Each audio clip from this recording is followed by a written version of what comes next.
Carmel. I'm the Crazy Cricut Lady, and we're here in my illustrious craft room to learn how to use the Cricut EasyPress. I have the big EasyPress. I have a smaller one, and I only had to use it twice to realize I really needed the bigger one. But if you have the small one, it can work. Just with infusible ink, you have to keep your design smaller than the heat press. But we're going to be making flower sack towels today. And we're going to be using, for this video, single layered easy heat press designs. Now, I already cut them out on my Cricut, and all the designs for these towels are available at the website. That has a link at the bottom of this page, so you can download these designs and use them as you see fit. Let's get started. First, with flower sack towels, you have to pre-press them. They come awfully wrinkly, but they press out nicely. And you can just do that with your EasyPress when it's heated. And just set them on the material and flatten them out as best you can. Move them back and forth a little bit. It works nicely. Okay. Some other things you need are you need a heat barrier. Now this is just an old iron cover that I use. You can have the heat Cricut mat if you want, but the old iron cover works terrific. A towel will also work. And sometimes it's helpful to use the towel. For these, we're just using my old ironing board cover. First design we're going to do is just regular old, normal, plain, one color HTV or iron-on. Cut it out. By the way, when you cut out iron-on, if there is any writing, make sure it is reversed or else your design will be backwards. For regular old heat press, we use a temperature of 315 and 30 seconds. To adjust your heat press, hold down the temperature button, it'll flash, and then you can adjust the temperature. The heat press is hot. We're going to pre-warm our fabric. By the way, if you're looking for heat settings, the Cricut Heat Guide is an excellent source of information. To find the Cricut Heat Guide, all you have to do is search Cricut Heat Guide, and it'll be the first one that comes up. I go there a lot, so it's purple. It takes you to this page. If you were using everyday iron-on 100% cotton, which is what I did, I always click the Cricut EasyPress mat. Apply. It tells you how long and how hot. Light pressure, flip and press for 15 seconds, and then slowly remove the liner when cooled to touch. This only applies to Cricut materials, but hey, it's their website. You can usually extrapolate it. If you're using glitter iron-on 100% cotton, it tells you 330 for 30 seconds, light pressure, try heavy pressure. Flip and press for 15 seconds, slowly remove the liner when cooled to touch. And that's all there is to the Cricut Heat Guide. Okay, with our stuff pre-warmed, place the design where you want it. And you can use a heat barrier if you want. I have an old sheet of Teflon paper. It's actually a covering off of a design I did at one point. I just keep hold of it and use it. You can also use parchment paper. But you put your heat press on, and I'm going to stand up for this. You press the little green C on there, and it starts counting down the time. And I always put a little extra pressure on it.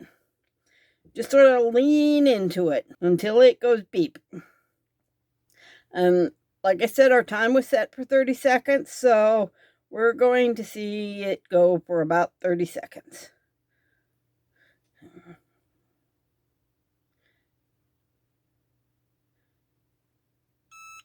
And it beeps. You can set your heat press aside.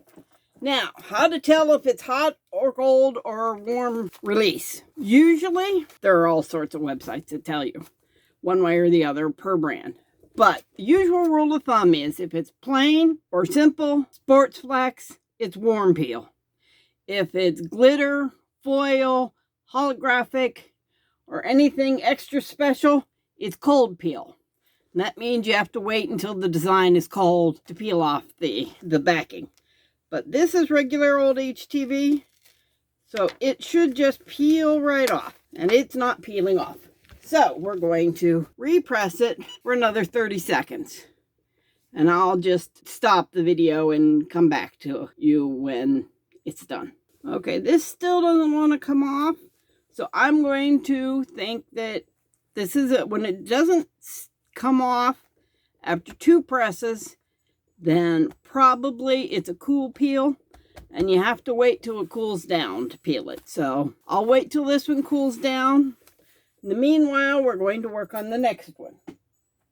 The next design is this lovely one.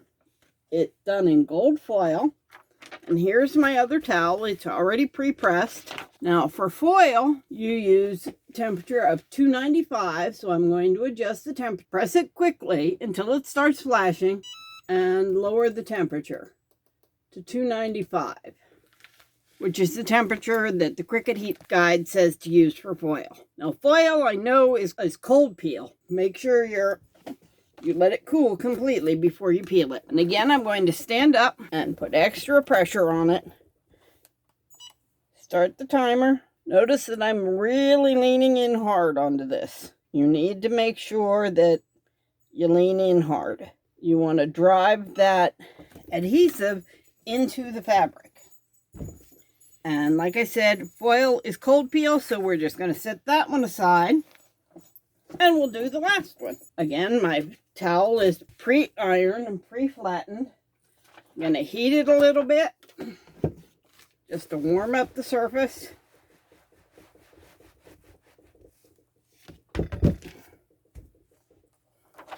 And this is glitter. So again, this is probably a cold peel. It's sort of holographic glitter. Multicolored. So for a temperature, we use 330 degrees. This is holographic foil or holographic glitter. So we're going to use the glitter temperature, and that's 330 degrees. So it's going to take a minute for it to heat back up because I cooled it down. We're going to check on first one. Yeah, it's sort of cooled off now, and it's peeling much better now. Some of these came a little loose. And since we're back up to a warm temperature, we're going to just put the paper back on it and give it about 10-15 seconds. And that's going to just seal it in and make sure it's right. And I'm shaking the table when I'm moving it back and forth, so it's shaking the camera a little. Peel it off, and we're done. Always save these little sheets. They're very useful. And that is our first towel. Our second one should be cool. Yep. So we're going to peel off the foil. If you pull the paper off the foil or the Teflon sheet off the foil too soon, the foil wrinkles. And it's actually a nice effect, but I wanted this to be foil. So this one is done. And now it's heated back up and we're ready to try this one. And again, I'm going to really stand up and lean into this one. Set your timer for 30 seconds and let it go. I'll come back when it's done and cool. And this is how the glitter towel turned out. Very lovely. And that is how you do regular one color press, how to tell what temperature to do it at, and the time, and working with some of these special HTVs that are out there. Here are pictures of the 3 towels we made in this episode. Thanks. This has been the Crazy Cricut Lady. I'll see you next time.